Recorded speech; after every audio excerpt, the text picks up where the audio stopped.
Bueno, yo creo que el balance del año es muy positivo. Sin lugar a dudas, tenemos un crecimiento del orden de 15% en los precios. Y como tú mencionas, si uno mira el año completo, pues prácticamente se han borrado, digamos, las pérdidas del 2015. Eso yo creo que es una gran noticia para el mercado, para el país y para los inversionistas.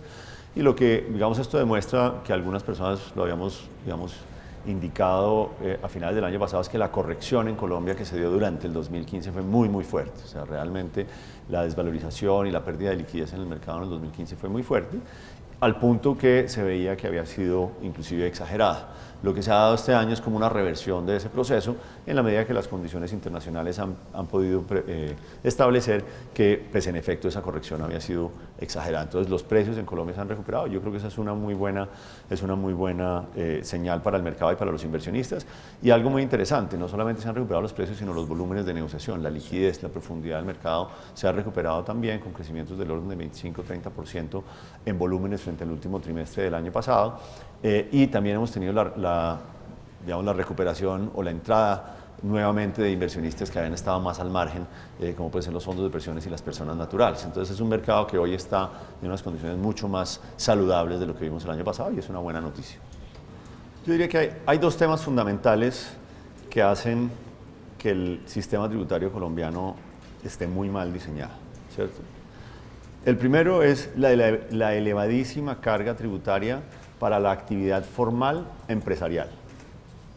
Entonces, tiene dos consecuencias. Primero, que no somos competitivos. Con una tarifa corporativa de 43% no somos competitivos.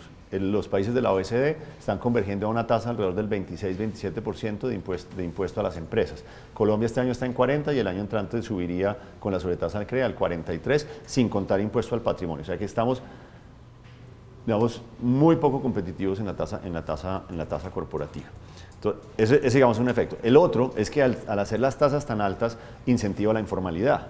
O sea, cuando hacer las cosas bien, hacer las cosas formalmente, hacer las cosas, digamos, como debe ser, es tan supremamente costoso que hace inviable una cantidad de negocios, pues la gente prefiere irse a la informalidad. Entonces, además, el mismo sistema tributario induce en gran medida gran parte de la informalidad. Entonces, eso hay que corregirlo. El otro gran problema que tiene el sistema tributario colombiano es que muy pocas personas y muy pocas empresas pagan. O pagan del todo o pagan lo que tienen que pagar. La gran mayoría de los ciudadanos colombianos no paga los impuestos que tienen que pagar. O sea, no es sostenible un sistema social en ninguna parte del mundo donde en un país de 50 millones de habitantes solamente 1 millón de ciudadanos presenta declaración de renta y menos de 300.000 paga impuestos. O sea, ¿cómo puede ser que 300.000 personas pagan impuestos en un país de 50 millones de habitantes, impuesto de renta? Y lo mismo pasa con las empresas. Hay 3.000 empresas que pagan el 70% de todo el impuesto corporativo de renta. 3.000 empresas. ¿Dónde están las otras 750.000 empresas o más negocios que hay en el país? Entonces, un sistema tributario que hace tan costoso ser un empresario formal en el país es un sistema tributario que no fomenta la inversión, que no genera el crecimiento económico y que no genera empleo, ¿cierto?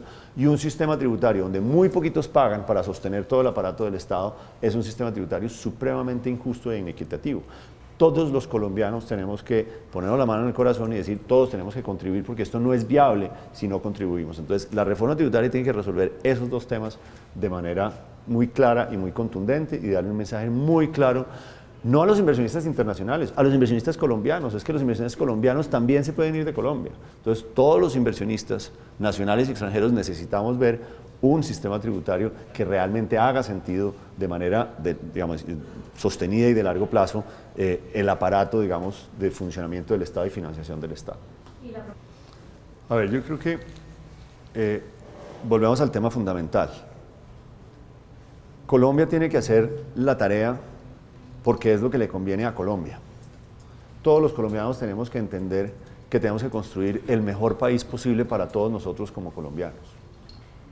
Independientemente de lo que digan las calificadoras de riesgo o quien sea que venga a decirnos. Nosotros como colombianos somos los que tenemos que elegir qué país queremos y en qué país nos queremos desarrollar. Un país que tiene buena actividad empresarial es un país más equitativo y más justo porque el mercado laboral se desarrolla de una manera mucho más dinámica. Entonces los jóvenes profesionales que salen a la fuerza laboral encuentran más oportunidades de empleo y encuentran mejores condiciones de empleo. Entonces volvemos al punto fundamental, Colombia tiene que hacer su tarea. La tenemos que hacer porque Colombia hoy está en una condición de falta de competitividad, no solo frente a países de la región, sino frente a muchos países a nivel global. Y las empresas y los empresarios tienen muchas opciones en dónde hacerse. Un país en paz como Colombia, pero sin empresarios y sin empresas, es un país que no es viable. ¿Quién va a pagar los impuestos? ¿Quién va a generar el empleo? O sea, si no entendemos eso tan básico, es que tenemos que construir unas condiciones para que haya, digamos, un ambiente empresarial sano. No vamos a generar, digamos, las condiciones que requerirían capitalizar precisamente los beneficios del acuerdo de paz que todos queremos y que todos queremos que se concrete lo más rápido posible. Pero lo que quiero decir entonces es que se necesita más que esa paz y una de las cosas es la reforma tributaria. La incertidumbre de la reforma tributaria no es el problema. El problema sería que no se haga la reforma tributaria o que se haga mal hecha. O sea, si hacemos una reforma tributaria como la del 2012 o la del 2010, pues digamos que apague y vámonos. Realmente tenemos que entender muy bien que el sistema tributario no es solamente el vehículo para movilizar recursos hacia el Estado, sino como la forma como se recaude o como se diseñe ese sistema tributario es clave para generar las señales a la inversión. Y eso es indispensable. Si eso lo hacemos bien, las calificadoras de riesgo, los inversionistas locales, los inversionistas internacionales y muchos más que evalúan cómo está el país, lo van a ver con muy buenos ojos.